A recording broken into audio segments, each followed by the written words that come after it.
మళ్ళా కొనుక్కోకుండా అలా కొనకుండా డబ్బను నాశనం చేసింది కాకుండా వాళ్ళు ప్రాణాలు కూడా చాలా మంది దీని మీద డబ్బా ఖరాబ్ అయ్యి ప్రాణాలు అర్పించిన వాళ్ళు కూడా చాలా మంది ఉన్నారు. దీని మీద నష్టపోయిన వాళ్ళు కూడా ఉన్నారు.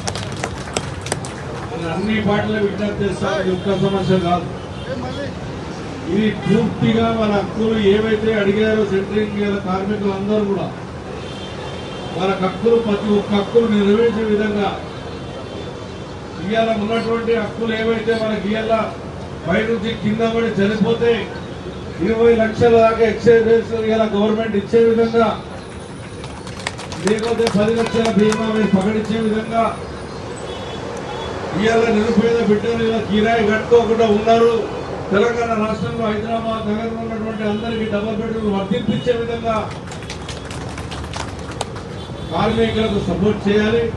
మా బీఆర్ఎస్ పార్టీ తరఫున పూర్తి బాధ్యత కార్మికుల హక్కుల కొరకు